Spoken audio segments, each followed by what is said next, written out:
परमपिता परमात्मा की जय।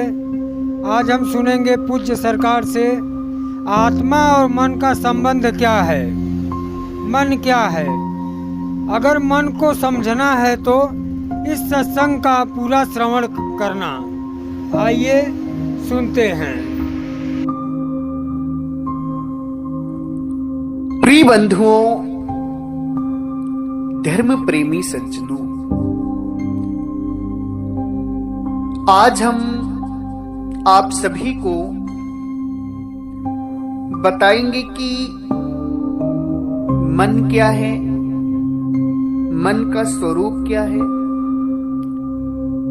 आत्मा और मन का संबंध क्या है।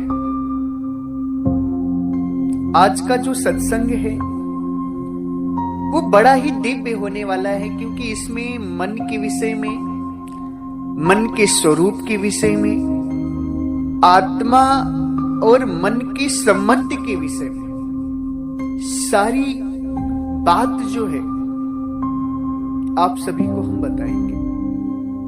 सज्जनों, अगर आपको मन को समझना है, मन के स्वरूप को जानना है, आत्मा और मन के संबंध के विषय में जानना है, तो इस सत्संग को पूरा श्रवण करना होगा, क्योंकि सत्संग बहुत ही महत्वपूर्ण है। सत्संग जब आप पूरा श्रवण करेंगे तभी इस भेद को जान पाएंगे। भेद बहुत गहरा है। सत्संग को श्रवण करने से पहले आप सभी लोग हमारे चैनल को सब्सक्राइब कर लें। चैनल सब्सक्राइब करने के लिए हम इसलिए कहते हैं कि YouTube का नियम है कि जो चैनल सब्सक्राइब कर लेता है तो उसे हमारे जो सत्संग है वो जाने लगते हैं, उसके पास YouTube भेजने लगता है। तो आपको हमारे सत्संग मिल सके, आप सद्गुरु परमात्मा का सत्संग सुन पाए, इसलिए हम कहते हैं कि आप चैनल सब्सक्राइब कर लें। और जितना भी हो सके सत्संग को आप शेयर करें, प्रचार करें, सद्गुरु के ज्ञान को फैलाएं, चारों तरफ ज्ञान का प्रचार करना है। सज्जनों, इस संसार में मन को लोगों ने अपने अपने ढंग से कहा है। कोई कहता है मन जड़ है, कोई कहता है मन चेतन है, कोई कहता है मन शरीर का एक अंग है, कोई कहता है मन जड़ है ना चेतन है। सज्जनों, तरह तरह से लोग कहते हैं। कोई कहता है मन मर जाता है, कोई कहता है मन को मारना है। तरह तरह की बातों में जो विवेकी हंस होते हैं, जो भगत होते हैं, वो भ्रमित हो जाते हैं। वो यह निर्णय नहीं कर पाते कि आखिर बात सही क्या है, मन जड़ है कि मन चेतन है, मन क्या है, मन को मारना है कि मन नहीं मरता है, समझ ही नहीं पाते। इसलिए आज का हम ये सत्संग बोल रहे हैं ताकि आप सभी मन के विषय में पूर्णतः समझ जाएं, कोई संदेह ना रह जाए मन के विषय में। मन क्या है, मन का स्वरूप क्या है, मन और आत्मा का संबंध क्या है। सज्जनों, अब हम आप सभी को बताएंगे कि मन है क्या। आपके जीवन में 5 चीजें हैं। आपके ही नहीं, इस संसार में जितने भी जीव जंतु, पशु पक्षी, मनुष्य, सबके जीवन में 5 चीज महत्वपूर्ण हैं। पहला देखना, दूसरा सुनना, तीसरा खाना, चौथा सुगंध लेना और 5वां स्पर्श करना। ये जो 5 चीज हैं, इन्हें 5 विषय कहा जाता है। क्या कहा जाता है? 5 विषय, पंच विषय: शब्द, स्पर्श, रूप, रस, गंध। शब्द, स्पर्श, रूप, रस और गंध।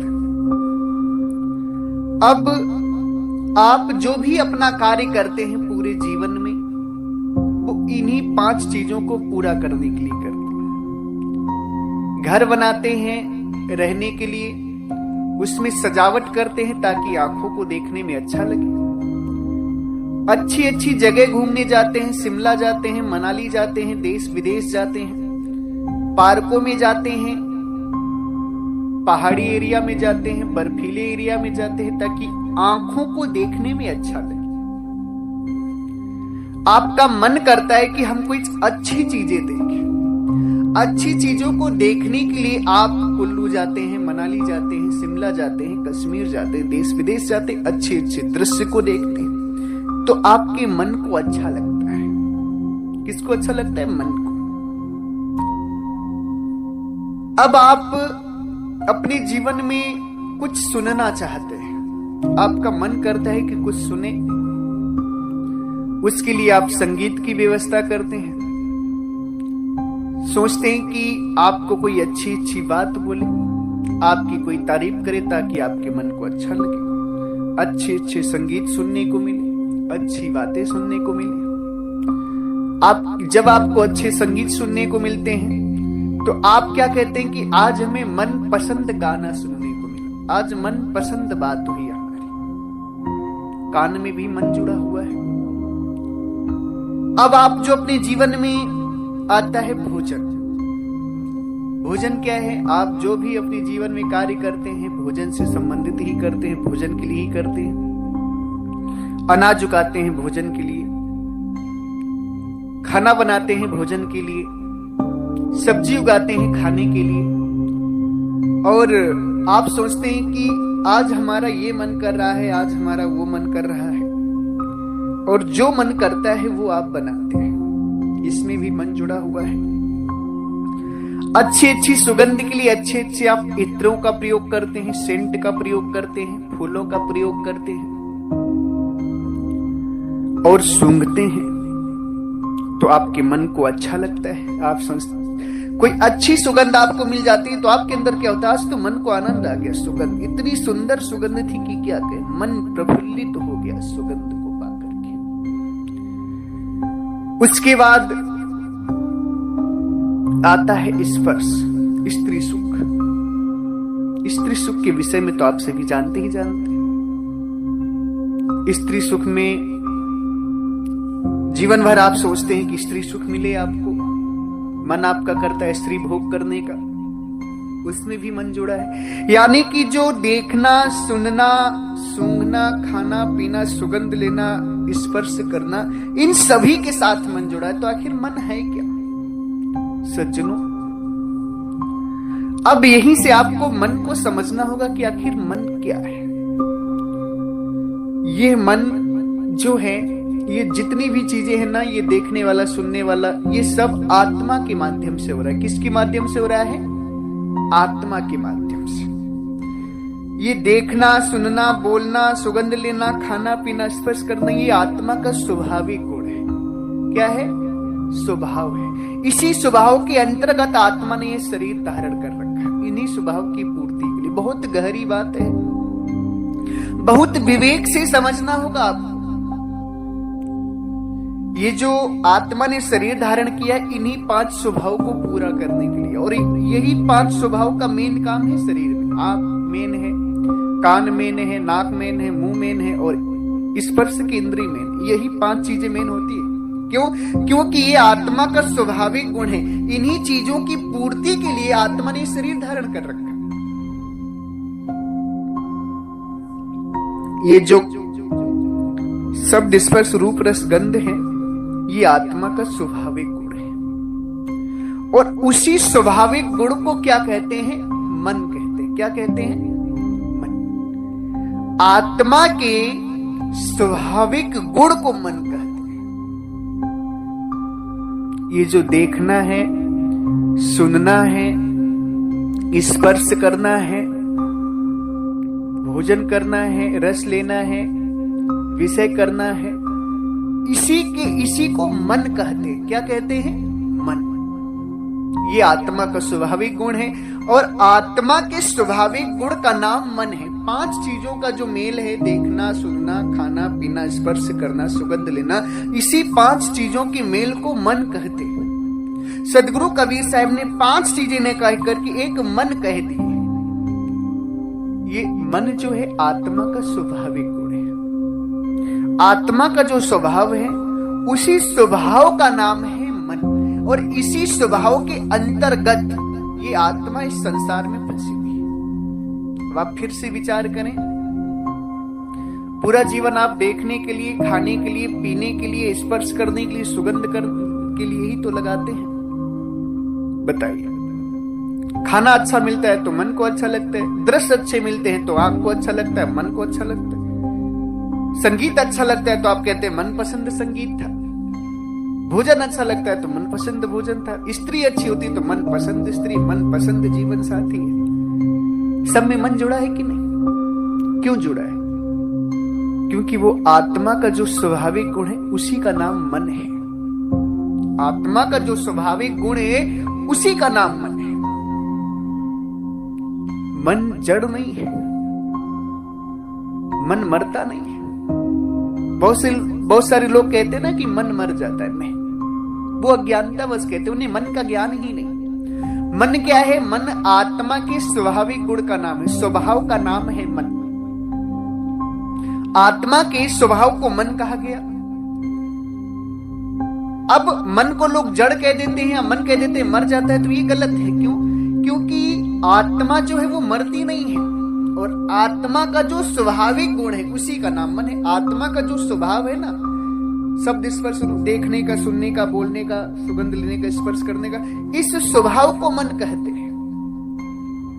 अब आत्मा मरेगी तो मन मर, तब मन को आप कह सकते हैं कि मन मर सकता है। आत्मा तो मरती नहीं। जब आत्मा नहीं मरती तो आत्मा का जो स्वाभाविक गुण मन है वो भी खत्म नहीं होता है, क्योंकि आत्मा के स्वभाव को ही मन कहते हैं। आत्मा का जो स्वाभाविक गुण है उसी को मन कहते हैं। वो मन कभी मरता नहीं है। मन कभी मरता नहीं है। मन जो है आत्मा का स्वाभाविक गुण का नाम है। मन जड़ भी नहीं है। आत्मा जड़ है तो मन को जड़ कह सकते हैं। अगर आत्मा जड़ होगी तो मन जड़ है, मगर आत्मा जड़ नहीं है। आत्मा चेतन है। आत्मा क्या है? चेतन है, और चेतन के स्वाभाविक गुण का नाम है मन। अब इसी स्वभाव को, जैसे अब आपको क्या है, सतगुरु कबीर साहब की वाणियों में कहीं कहीं आता है मन मारना है। तो मन मारने का मतलब क्या है? कि जो तुम संसार में देखने में फंसे हो, जो संसार में खाने में फंसे हो, जो सुगंध लेने में फंसे हो, जो शब्द सुनने में फंसे हो, और जो स्त्री भोग में फंसे, इसी को छोड़ना है, यानी कि इसको मोड़ देना है। इससे अपने ध्यान को हटा करके, सूरत को हटा करके, मन को हटा करके आपको परमात्मा की तरफ ले जाना है। इसी को कहते हैं मन मारना। ऐसा नहीं कि मन मर जाता है, मन मरता नहीं है। मन मरता नहीं है। मन को मारने का मतलब है होता है कि जो मन के विचार हैं, जो मन के कार्य हैं, उसको मारना है। जो स्वाभाविक गुण चीजें, इसको मारना है, इसको खत्म करना है।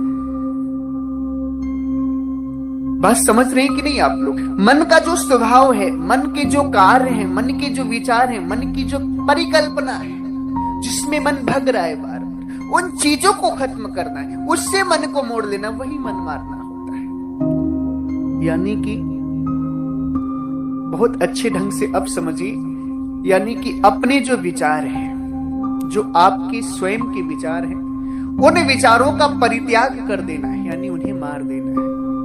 जो परमात्मा के विचार हैं, जो बंदी छोर के विचार हैं, जो परम पिता के विचार हैं, उन विचारों को धारण करना है, यही मन मारना होता है। यानी कि अपने विचारों को त्याग देना, अपने विचारों को खत्म कर देना, परमात्मा के विचारों को धारण कर लेना, यह होता है मन को मारना, यानी मन को बदल देना। मन मरता नहीं, क्योंकि मन आत्मा का स्वाभाविक गुण है। मन आत्मा के स्वभाव का नाम है, मरता नहीं है। हाँ, बस आत्मा को अपने स्वभाव को बदलना है। क्या बदलना है? कि इस संसार से ध्यान हटा करके, मन को हटा करके क्या करना है? परमात्मा की तरफ ले जाना है। अगर संसार में आपका मन फंसा रहेगा, तब आप परमात्मा का ज्ञान नहीं कर पाएंगे। संसार से अपने मन को हटाना है, विषयों से मन को हटाना है, और हटा करके परमात्मा की तरफ लगाना है, उसी को कहते हैं मन मारना। सज्जनों, हकीकत तो यह है कि मन कभी मरता नहीं, बस मन के विचारों को बदलना है। सदगुरु कबीर साहब अपनी वाणी में सीधे सीधे कहते हैं, मन की तरंग मार लो बस हो गया भजन, आदत बुरी सुधार लो बस हो गया भजन, मन की तरंग मार लो बस हो गया भजन। मन की तरंग मार लो। तरंग क्या है? जो खाने में भगते हो, जो अच्छे अच्छे दृश्य देखने में जा रहे हो, जो कान के सुख में जा रहे हो, जो स्त्री भोग में जा रहे हो, बस इसी को मार देना है, खत्म कर देना, नहीं लेना है संसार। हो गया वचन, बस वही मन स्थिर हो जाएगा। मन पलट लेना है संसार से, परमात्मा की तरफ लगा देना है, भजन हो जाएगा। भजन तो तब कठिन होता है जब तुम्हारा मन चलायमान होता है संसार में। भजन कब कठिन होता है? साधना कब कठिन होती है? जब तुम्हारा मन ठहरता नहीं है, जब तुम्हारा मन विषय वासनाओं में भगता है, संसार में भगता है, तब भजन कठिन होता है। अगर मन रुक गया तो भजन कठिन नहीं है। अगर मन ठहर गया तब भजन बहुत सरल है। भजन में सबसे बड़ी कठिनाई है मन का भागना। मन भागता है तो भजन कठिन है, और मन रुक गया तो भजन बहुत ही सरल है। इसीलिए सदगुरु कबीर साहब कहते हैं, मन को नहीं मारना, मन की तरंग मारना, बस हो गया भजन। मन की तरंग मार लोगे, भजन हो जाएगा।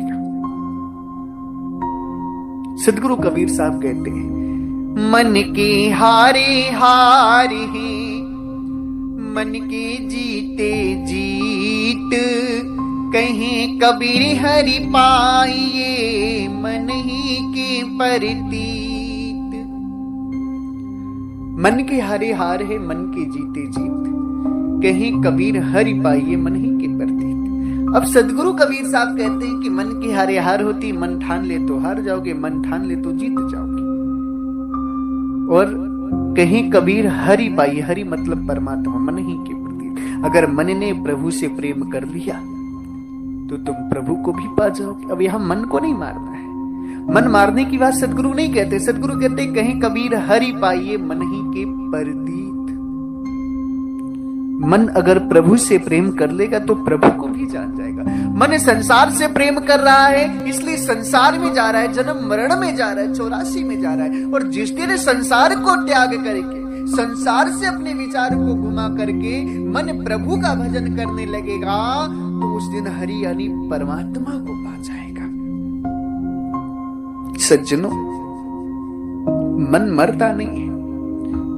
जो संत मन को मृतक कहते हैं, मन को मारना कहते हैं, दरअसल असलियत तो यह है कि उन संतों को मन का ज्ञान ही नहीं है। ना उन्हें परमात्मा का ज्ञान है, ना आत्मा का ज्ञान है, और ना ही मन का ज्ञान। जिसे आत्मा का ज्ञान हो जाता है वो मन के विषय में समझ जाता है कि मन जो है कोई चीज नहीं है, मन जो है जड़ नहीं है, मन आत्मा का स्वाभाविक गुण है। मन को मारने की बात वही करते हैं जिन्हें ना आत्मा का ज्ञान है ना मन का। क्योंकि मन का ज्ञान तभी हो सकता है आपको जब आप आत्मा का ज्ञान कर लें। हमने आत्मा का ज्ञान किया तब जाके मन समझ में आए कि जो स्वाभाविक चीजें हैं इसी का नाम, आत्मा का जो स्वभाव है उसी का नाम मन है। तो सज्जनों, आत्मा और मन का क्या संबंध है? आत्मा और मन का क्या संबंध है? आत्मा और मन का संबंध यही है कि मन आत्मा के स्वभाव का नाम है। मन आत्मा के स्वभाव का नाम है। आत्मा का जो स्वभाव है, देखना, सुनना, स्पर्श करना, सुगंध लेना, सुनना, इसी स्वभाव को ही मन कहते हैं। क्या कहते हैं? इसी स्वभाव को ही मन कहते हैं। आत्मा के स्वाभाविक गुण को मन कहते हैं। आत्मा और मन का संबंध क्या है कि आत्मा का जो स्वभाव है उसी को मन कहते हैं। यही संबंध है आत्मा और मन का। आत्मा का और मन का संबंध क्या है कि जो आत्मा का स्वभाव है उसी को मन कहते हैं। यही संबंध है आत्मा और मन का। अब बात आती है कि मन का स्वरूप क्या है। बहुत सारे लोग धरती पर यह प्रश्न करते हैं कि मन का स्वरूप क्या है। सज्जनों, कुछ लोग कहते हैं कि मैंने मन को देखा भी है, मन का स्वरूप होता है। मगर आज हम जानेंगे आप सभी सदगुरु कबीर साहब की वाणी से कि सदगुरु कबीर साहब मन के स्वरूप क्या बताते हैं। क्या है मन का स्वरूप? सदगुरु कबीर साहब कहते हैं, तन चीन्हे मन पाया संतु तन चीन्हे मन पाया। उसमें पद है सदगुरु का कि जो कोई कहे हम मन को देखा जाके रूप न रेखा। जो कोई कहे हम मन को देखा जाके रूप न रेखा। छिन्न छिन्न में कितने रंग बदले सो सपने नहीं देखा। सदगुरु कबीर साहब कहते हैं कि अगर कोई कहता है कि हमने मन को देखा है तो मन का कोई रूप या रेखा नहीं होता है, मन का कोई स्वरूप नहीं है।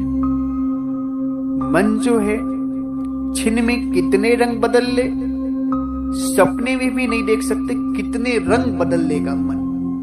छिन छिन में रंग बदलता है, मन का कोई स्वरूप नहीं है। अगर कोई कहता है कि हमने मन को देखा है या मन का स्वरूप होता है तो वो झूठ कहता है। क्यों? क्योंकि मन आत्मा के स्वाभाविक गुण का नाम है और आत्मा के स्वभाव का कोई स्वरूप नहीं है। मन का कोई स्वरूप नहीं होता है। सदगुरु कबीर साहब कहते हैं कि जो कोई कहे हम मन को देखा जाके रूप न रेखा। मन की ना कोई रूप है ना कोई रेखा है। मन का कोई स्वरूप नहीं है, कोई रूप नहीं है मन का। मन आत्मा के स्वभाव का नाम है। आत्मा का स्वभाव है देखना, सुनना, बोलना, स्पर्श करना, उसी का नाम है मन। इसका कोई रूपरेखा नहीं, इसका कोई स्वरूप नहीं है। जो कोई कहे हम मन को देखा जाके रूप न रेखा। छिन छिन में कितने रंग बदले सो सपने नहीं देखा। एक छिन में मन कितने रंग बदल लेगा, कितने विचार उत्पन्न कर देगा, सपने में भी नहीं सोच सकते हो। इसलिए मन का कोई स्वरूप नहीं होता है। मन क्या है? मन आत्मा का स्वाभाविक गुण है, आत्मा के स्वभाव का नाम है।